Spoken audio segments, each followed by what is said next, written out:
Hello, good evening, and welcome to Fact Sheet live on ETV Ghana, also live on Nisim 100.1 FM in Tamale and also in Bogatanga on Nisim FM. You're also live on Facebook. I am Sifat Dankwa, and tonight our focus is on what transpired yesterday in Kumasi at the Islamic Senior High School, where we understand some students decided to protest over what they call incessant or continuous killing of either students or teachers because of the nature of the road in front of their school. And as a result of that, there was a reinforcement that was called, and police entered into the fray. What transpired, I believe that all of us are witnesses to it. What has happened afterwards is what we are going to talk about tonight, or we are going to analyze tonight here on Fact Sheet. As we know, the Inspector General of Police has actually taken an action. The question majority of Ghanaians are asking is as to why the Inspector General of Police had to take such a swift action on what transpired in Kumasi, but seems not to have taken same action in other instances of police misconduct in Ghana. That's what we are going to talk about. But in recent times, we've seen, all of us have been witnesses to instances of police misconduct in this country. And people are saying that the police system seems to be going down or deteriorating in terms of conduct. In 2018, for example, when the incident at Kwame Nkrumah University of Technology happened, the issue of police professionalism came to the fore, to the extent that we had statesmen who were saying that to call the police in Ghana professional is as if trying to draw water from stone. Is the police really professional? What are the means with which, or what are the processes or procedures that they need to use in dealing with crowd control? These are the matters, or these are the questions that are going to guide our discussion tonight. So if you are watching us live, you can also click on the Facebook link. You can share it so that others can join the conversation. I have my guests who are lined up tonight who will help us discuss the matter. Let's go for a break. When we return, I introduce you, my guest, and then the conversation starts.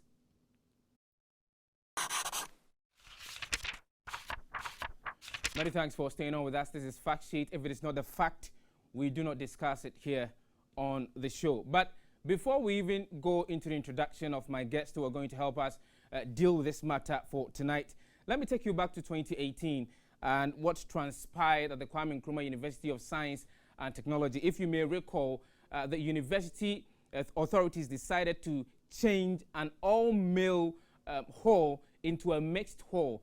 That actually agitated a group of students who were there who protested against the decision by the authority to take that particular action. What transpired was an eyesore.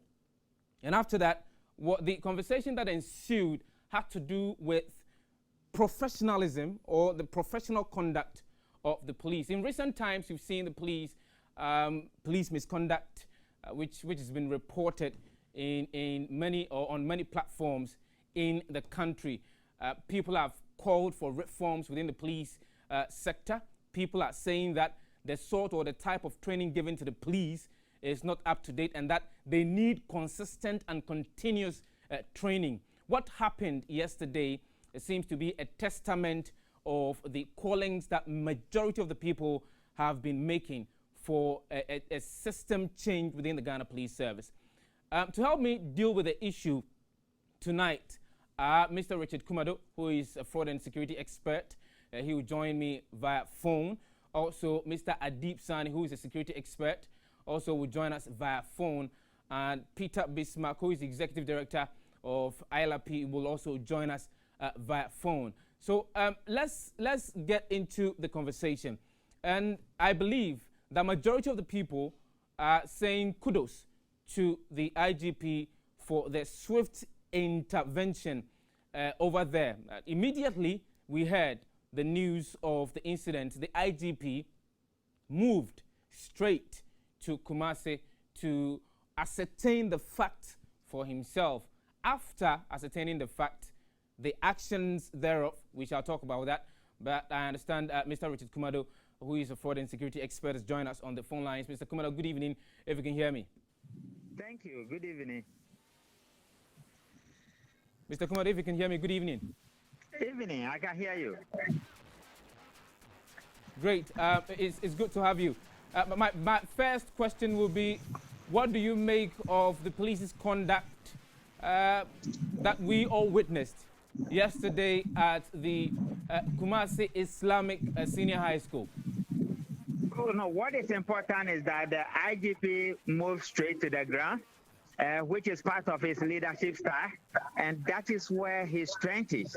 So you realize that he got to the ground, engaged the leadership of the students or the school, then he came back to interdict the three topmost persons in Kumasi, and the indication is that he's saying that these three people, their level of accountability is low, they have no responsibility for the job assigned to them, and the authority to which they acted was wrong, so he took it away from them.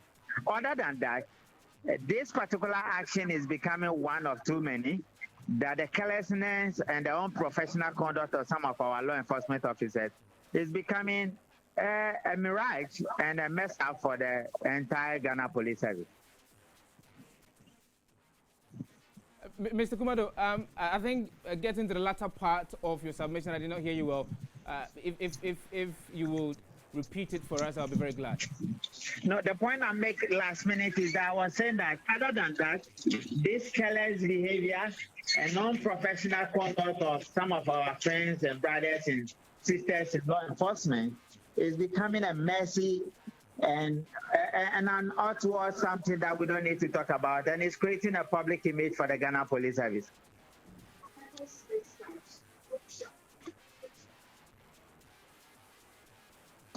Okay, let's talk about the police conduct over a period of time now, and I'm taking you back to 2018. A similar incident happened on the campus of Kwame Nkrumah University of Science and Technology, where authorities had decided to actually change an all-male hall into a mixed hall. We all saw what transpired on the campus of Kwame Nkrumah University of Science and Technology.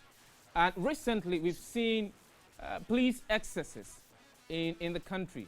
Now, Justice Tenkebe in 2018 made an analogy that speaking about professionalism in the police system is like attempting to draw water from stone. Is the case the same within this, the police system that we have now? Oh, no, I think it's an issue of irresponsibility, and the reason being that non-punishable of offenses will always rationalize bad behavior and promote antisocial tendencies. And in this particular case, the police have become lawless and a danger unto the society. And the reason being that they know that they are not going to be punished, and that is why they can get away with many of these murders they have caused across the country.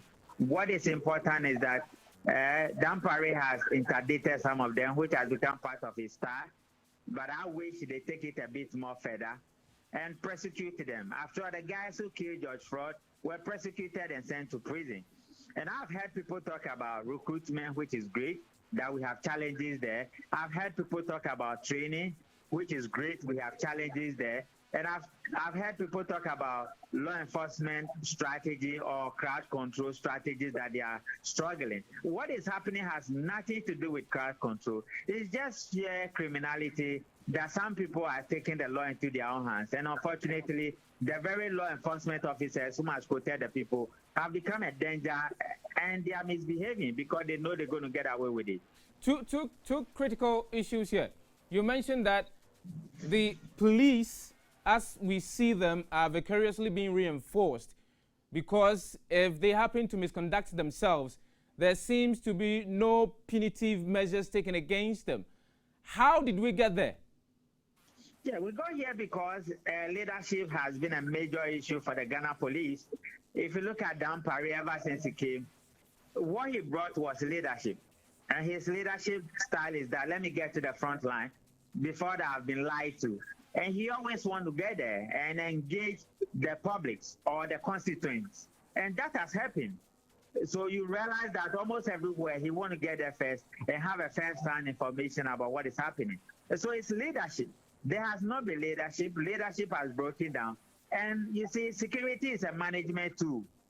And Mr. Kono, if you say leadership, so for example, the previous Inspector General of Police that we've had, they've not exhibited that leadership that could have inspired professionalism within the police system? Now, I can't speak for them, but I'm speaking about what is happening currently. Dan Parry brought in a leadership style that helps him. And so he gets to the point and he's saying that I have found myself within a very difficult terrain, but hey, this is an institution. We have rules that governs the institution. Once you go against the rules, I will interdict you with the powers that I have, or I will make sure that you are out of the system. And this is what he has done, and it has helped him up to now. There are challenges, and they are very complex situations. But if you look at his leadership style, it has rejuvenated a bit, and they are getting some level of successes. Until 2 weeks ago, the pressure of the work got to him, and he began to react. And once he's reacting, he got lost focus a little bit. But thank God he's back to the grounds again, doing what he does best. And in this particular case, you are seeing the results. Interdiction. We will come to the issue of interdiction over there, but let's get into the matter of the Islamic shooting incident that transpired yesterday, or that happened yesterday. There are people who are saying that for the Inspector General of Police to have quickly and swiftly interdicted some police officers who were linked to the incident that happened is too rash. No, he got to Kumasi. He is a practicing police officer. You don't need a soothsayer to know who gave instruction. When it comes to security management, there are three things involved. On whose authority have you acted? That is why he sacked the deputy officer in Kumasi. When they got to the field, who takes the responsibility for whatever might have gone wrong or right? That is why he interdicted the top. Then the next one is accountability. So there are three things involved: authority, accountability, and responsibility. So he looked at these three and realized that the three people he took off their shadows were the ones who were found culpable. Now, when investigation starts, then they will look at those who actually took the action, the frontliners, because they acted on the instruction of somebody who should have known better. They performed what they did there based on a leadership of somebody, responsibility, and somebody must take responsibility. And he being the IGP, he's taking the responsibility on their behalf by getting to the grounds to say that let me go there, and if I perish, I perish. And I want to see exactly what happened before the report is dotted. And that is why he went there. So if anybody say he's so quick, maybe they lack a little bit of understanding of police operations, or when it comes to security operations and what goes on there. I have worked under very serious bosses in the BNI. And one of the bosses I work under, when he gives you a job, he comes to the field. So you can't come and lie to him because he's a field officer. And he has done it for over 30 to 40 years before we came in as young people. So these are people who work with you, they work with you, and they teach you the job. And that is why today, by the grace of God, we grasp it within a shortest possible time. From where you sit, and to the issue of the shooting proper, from where you sit, and analyzing issues, did the police have any cause to have acted in the way they did yesterday? No, I disagree with those who said the behavior of the students warranted shooting. These are students, and the police have also been students, and they know psychology of students. In any case, let's go back a bit. The students are not agitating because one of their colleagues is dead, many of them. And because it's law enforcement, these cases might have reached the police. What the police should have done is to be proactive and get to the ground and find out what they can do to prevent the next person from dying. That's Mr. Governor, that's even when the students were told to go back to their dormitories and they started pelting stones. Not there. When the deaths occur, the deaths did not occur 3 days ago or 4 days ago. It has been happening. and the police were aware of this particular thing. So they should have gone there weeks ago, months ago, when the first and the second death occurred, to ensure that the place has become habitable for the students. They didn't do that. Then they got to the place when the students was it were was it the agitating. responsibility of the police to have done that? Is it not the responsibility of the Kumasi Metropolitan Assembly or the responsibility of the police, Highways because Authority in the this Ashanti region? No, it's the police, because this is about public safety, and public safety lies in the domain of the police. So when somebody dies, the police will be informed that a car knocked somebody here. And it goes to the police, because they will even be the one who will grant you the death certificate to go and bury whoever is dead. So the police are aware. They should have gone there and solved the situation. They didn't do it. Now, the students came to the street and they blocked the highway. You have two options. One, to clear the road for vehicular traffic, and that is the predominant training the police has been giving. So police go to the road and unblock the road. Then let another team engage the students, and let another team engage the school authorities. And you realize that it was the same thing down Parade did. When he got there, you saw the pictures, how the students were all over him. And for seeing him, for some of them, it settles all their issues, thinking that one day I'll also become an IGP and I'll behave the same way. That is why they were cheering, they were exchanging blows, and they were laughing and all that. He engaged the students, engaged the school authorities. And public engagement and frontline leadership are the strength of Dampari, and that is what has helped him for all these years. Those are his strengths. But there are people also saying that, well, there are a lot of issues that might have gone on under the current Inspector General of Police, and that he shouldn't do this to save his face. Some are even calling for the sacking of the Inspector General of Police. Do you buy their argument? No, if they say there are things that happen under him, I disagree.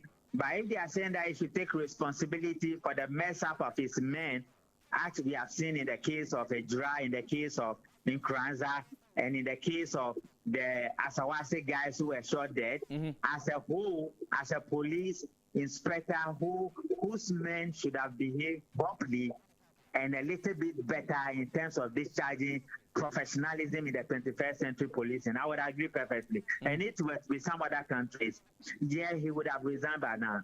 But this is Africa. The regional minister who gave the command in Ejura, he's still at post.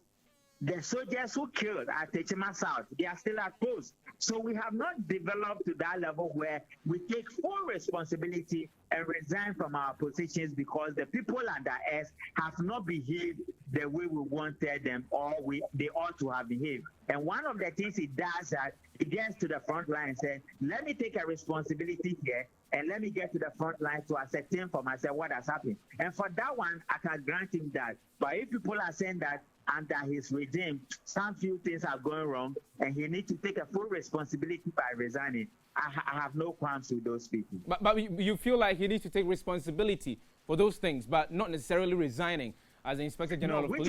Whichever way he goes, I support it. I support it. That's why I'm saying that we should not just interdict the people, because if they know they only get interdiction and investigations are done and nobody gets to hear the results, then they will continue misbehaving in court. But they should prosecute them and send them to prison, just like it happened in the days of, Freud and many of the cases we've seen in the U.S. Because in the 21st century policing, you come to the job with high levels of accountability and professionalism. And until then, if you misbehave, the rules must be applied. Some are a bit doubtful that they've been interdicted and PIPS has come in to do the investigations. For how long do you feel that these investigations are going to last? And do you have that feeling that indeed these people who've been interdicted are going to be prosecuted, as you suggest?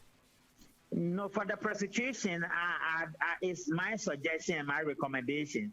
But for interdiction, what happened is that the law enforcement agencies in general, they have a way of cleaning up the system. So there have been many people who have been sacked, who have been interdicted, who have been sent to prison for one crime or the other, and the public is not made aware. But this one, of course, has a public interest. So it is all over the place. What I will encourage the media to do is also to engage the police to say that we have had many cases of interdictions. Can we have the updates? We have had many cases of investigations. Can we have the update? So that you also keep them on their toes. Other than that is the nature of law enforcement, particularly when the cases are not being tried in an open court, to keep it to themselves and to keep the final conclusions to themselves. So the media must also engage them as a way of accountability and creating checks and balances within the system. That suggestion is well understood. But should it be the call of the media to constantly be on the necks of the Ghana Police Service to release details or information on investigations that they are conducting into police misconduct? No, some journalists with security training or security interest should take it as their daily hobby.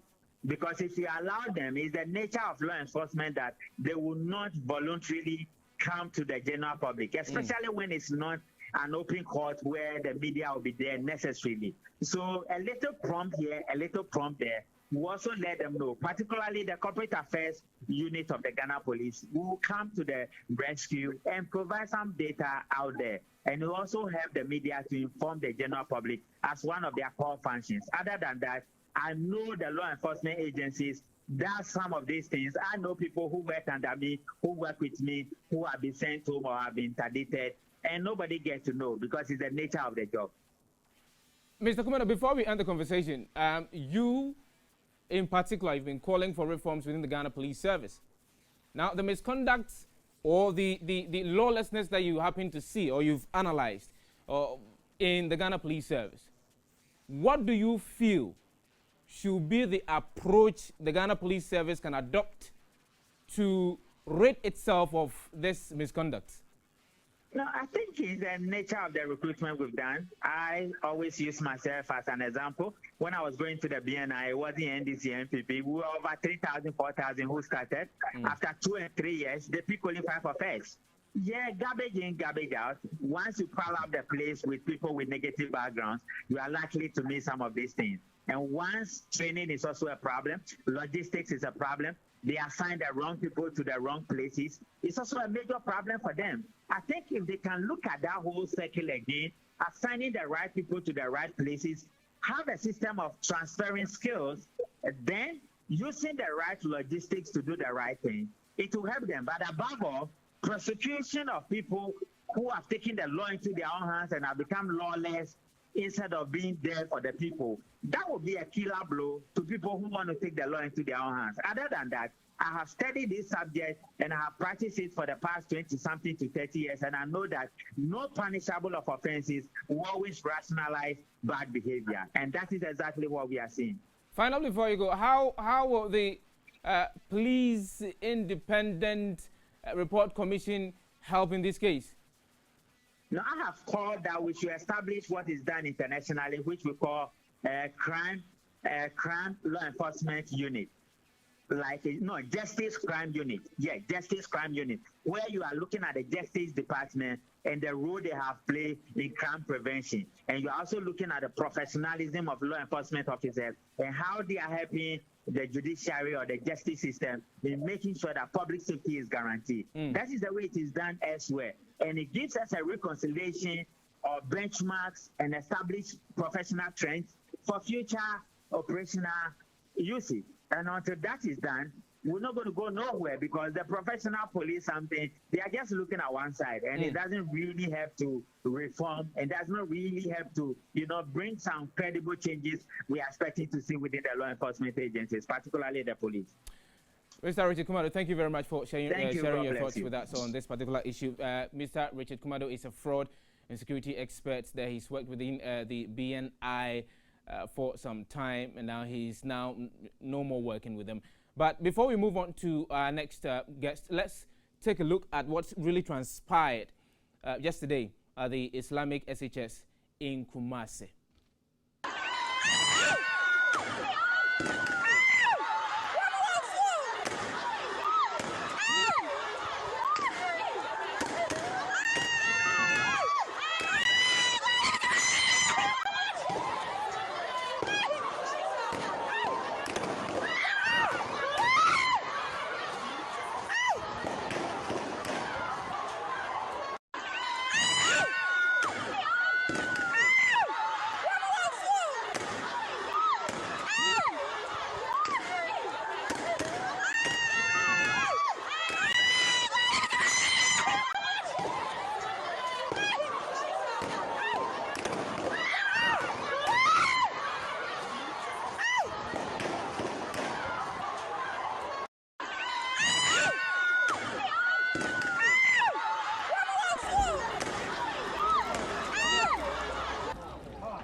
baby my what the police service did.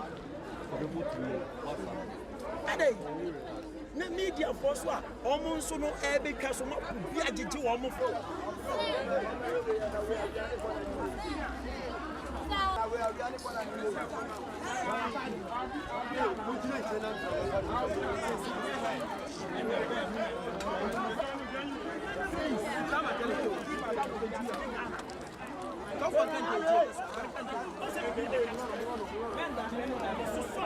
So those were some of the scenes of what transpired at the Islamic Senior High School in Kumasi yesterday. The first question that I will ask Mr. Adib Sani, who is on the line, is at what point or in what situations are the police allowed to fire warning shots? Good evening, Mr. Sani. Good evening, my brother. At what point are the police allowed to fire warning shots or even use tear gas? Okay, so first of all, let me say a very good evening to yourself, your production team, and your viewers. When police arrive at a protest scene, there's what we call situational risk assessment that would determine what type of force they use, because we have different types of force.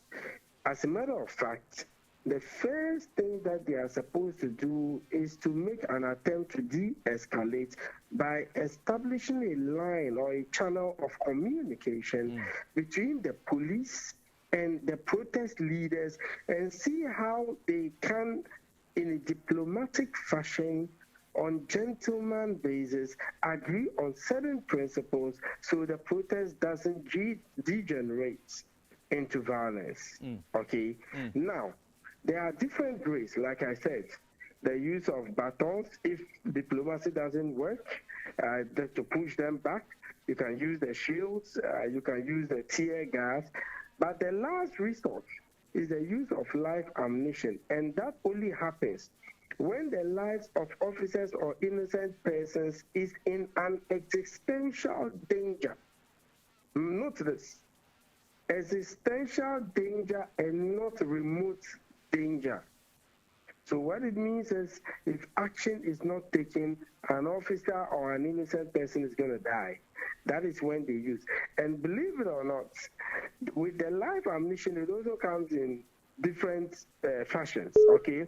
They can start by firing into the ground, they can start by firing into the air, but when the need be, then they fire directly at the opposing side, okay? So that would all, the type of force is dependent on what they find out after doing their situational risk assessment. However, there's a caveat. Whatever force you use should be commensurate with the threat or the risk that you face, and that is what we call the law of proportionality.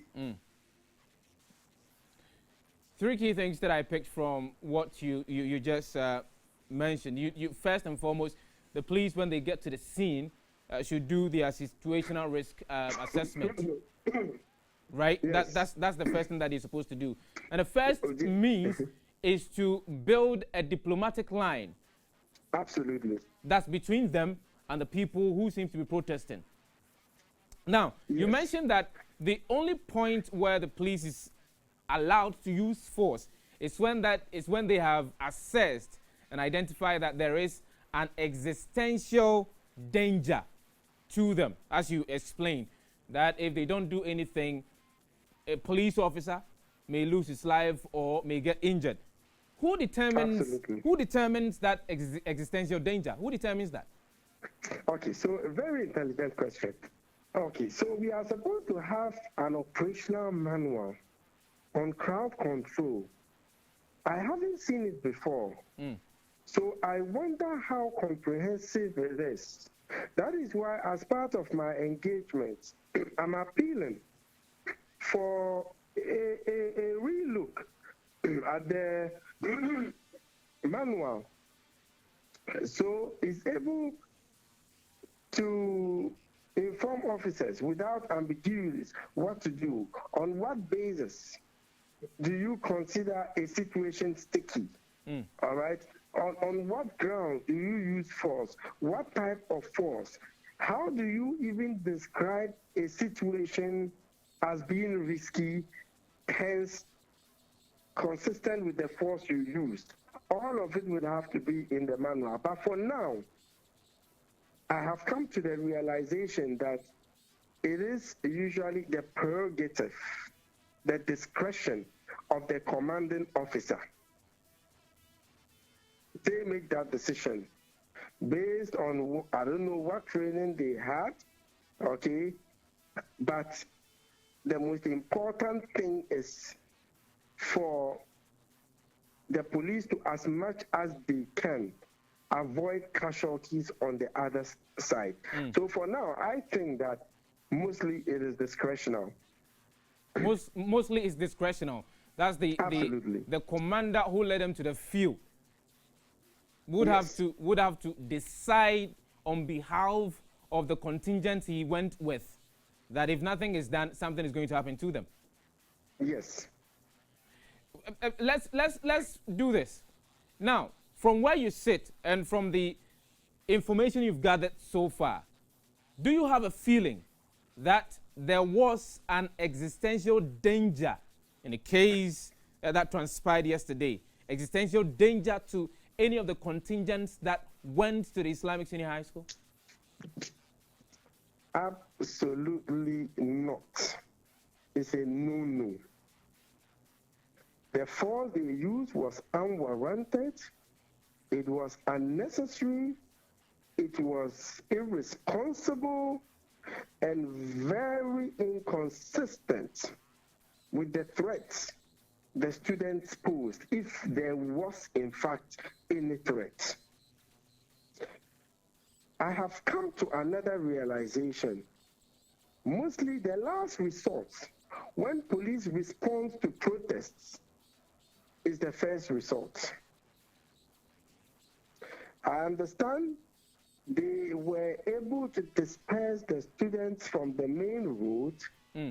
That wasn't enough. They followed them into the school compound, into their classrooms, and were casting aspersions.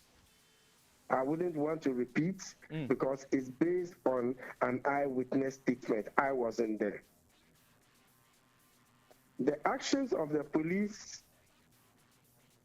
is unacceptable, and I'm particularly excited that the whole country has come out with a unified voice to condemn what happened. I think they were high-handed, and if they were professional enough, they could have managed the situation. Everybody would have gone home happy without a single person getting hurt. Mr. Adib, a quick one. You mentioned that they have been, they were high-handed in this particular case.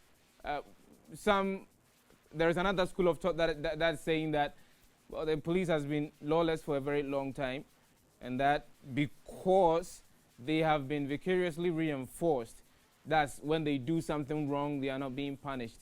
They seem to be engaging in misconduct over a period of time.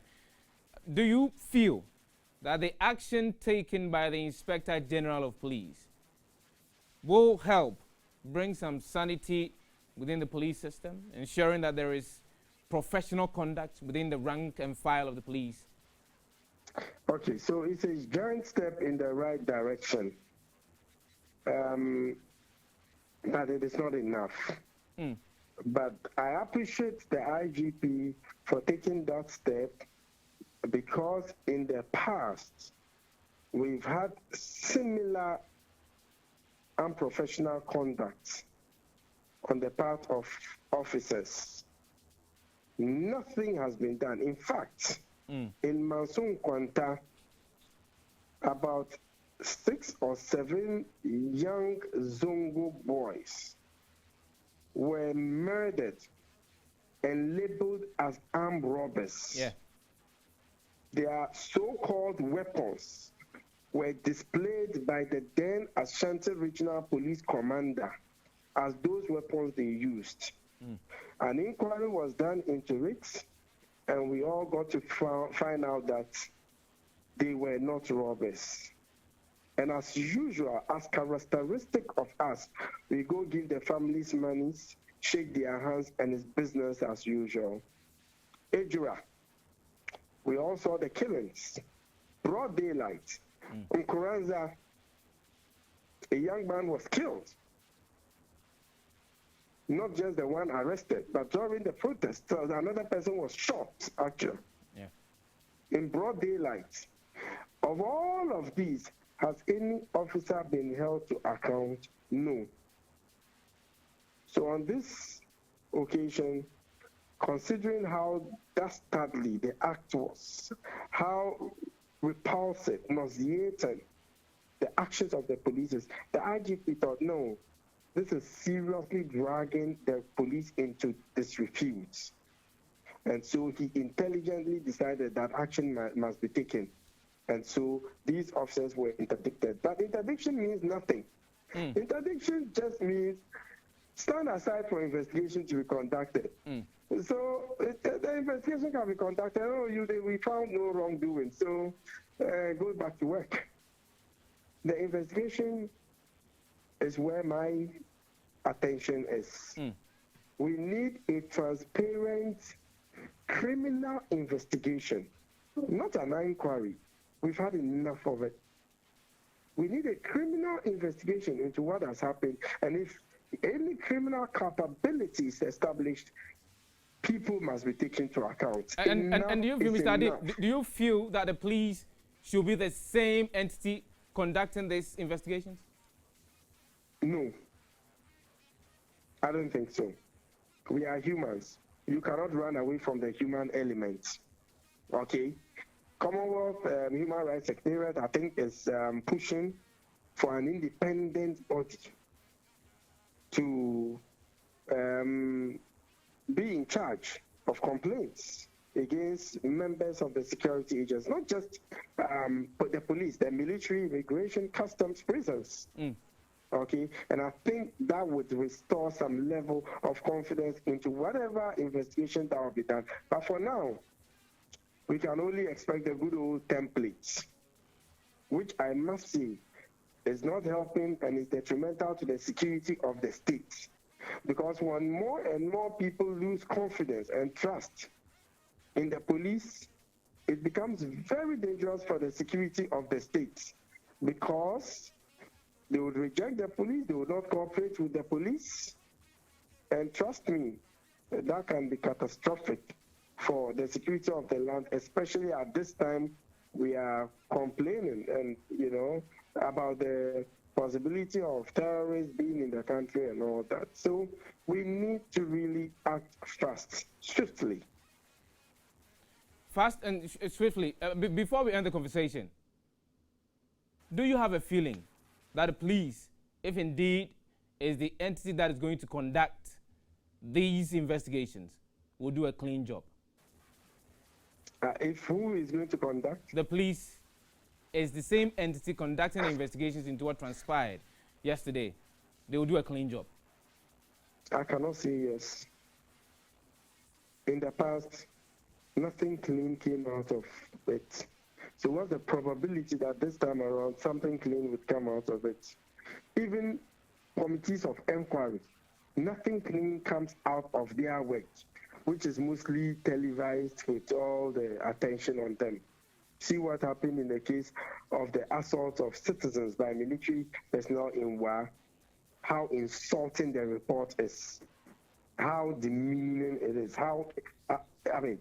it almost looks like an indictment on the conscience of every Ghanaian. And I am very positive that it's going to be business as usual, unless the IGP has a change of mind, because he's someone I have so much confidence in. So if really he's committed to enhancing and harnessing the relationship between the police and the general population, concrete action must be taken. However, it has to be independent to some extent.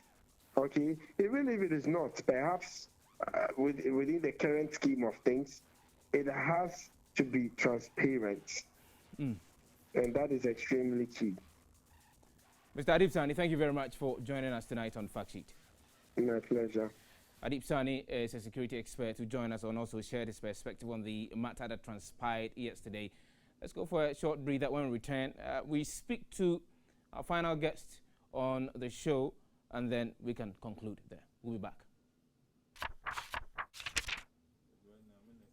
Many thanks for staying on with us. This is Fact Sheets live on ETV Ghana, also live on NISIM.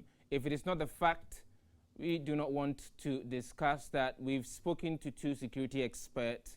One of them is saying that, that's Mr. Adib Sani, he thinks that the Ghana Police Service is not going to do a clean job if it is the entity that's going to investigate the people who are found culpable, who have been interdicted in this particular issue. Mr. Richard Kumado is also making mention of the fact that there seems to be a series of lawless conduct amongst police persons in the country, and those lawless conducts have gone unpunished, and that seems to have motivated a lot more within the police service to misconduct themselves, especially when they are on duty. He's called for a couple of reforms. He is saying that the first point of call must be how we recruit police personnel in the country. And he is very critical of that particular issue. He's also mentioning that there should be some sort of a bridge between the criminal justice system and the police itself, and in the sense that they take a critical look at the justice system and also find a way to conduct themselves well. Mr. Adib Sani is not too confident. Let me get to my next guest, who is Peter Bismarck, Executive Director of ILP, and I have a conversation with him shortly. If he's on, we can have that conversation. But you can also share your thoughts with me. The question that I'm asking is, do you have a feeling that the police would do a clean job if indeed it is the entity that is going to conduct investigations into the interdiction or into the matter that or issue that transpired yesterday at the Kumasi Islamic Senior High School? A couple of messages that I've received personally. Some are saying that the police, they believe, and okay, this one is coming from Abuaji. Abuaji says that the police, he believes, has been unprofessional for so long. If indeed we are going to see any sort of professionalism within the police system, it means that all of the people who passed through the training system must be retrained again for about a year or two. He's saying that, Sifa, I've had encounters with the Ghana Police Service on several occasions, and it will shock you to note that many of them do not know the law and how to even apply it in this country. How is a police officer who has been trained to maintain law and order unable to even quote me road traffic regulations in the country? Today, not yesterday, today we had the Education Ministry also visiting the school to also ascertain for themselves firsthand what really transpired over there. I tried as much as possible to get the Ghana Police, the Ghana Education Service or the Ministry of Education to also speak to the matter. Unfortunately, we were not able to establish proper contact with them. But from what we understand, and they released a statement not too long ago, also talking about the measures that they are going to take to ensure students are protected in that particular environment. Let me quickly take a look at the press statement that they released, and also we have the Speaker of Parliament, Mr. Abansman Abagbin, joining the fray and saying that the Defense and Interior Committee will probe the SHS chaos. And we're looking forward to the committee sitting and probing the chaos. And we're looking forward to whether any punitive measures are going to be taken against people who may be found culpable, because we've had incidents or instances of commissions and committees sitting on matters, and they've released reports that have not, in this country, reports that have not been used, reports that have not been implemented in this country. So to what end will the Defense and Interior Committee probe the Islamic SHS chaos in this country? I think time is far spent, and I believe that we will have further conversations on this particular issue, because I believe as the matters ensue, we are not going to see the end of it as soon as we may think. But before we go, let's quickly take a look again at what transpired yesterday, so we can abreast of ourselves of what the situations were like at the Islamic Senior High School. My name is Ifadango. Many thanks for watching Fact Sheet. A repeat will be on tomorrow, 10 a.m. You can watch it live over there. Many thanks for watching. Good night.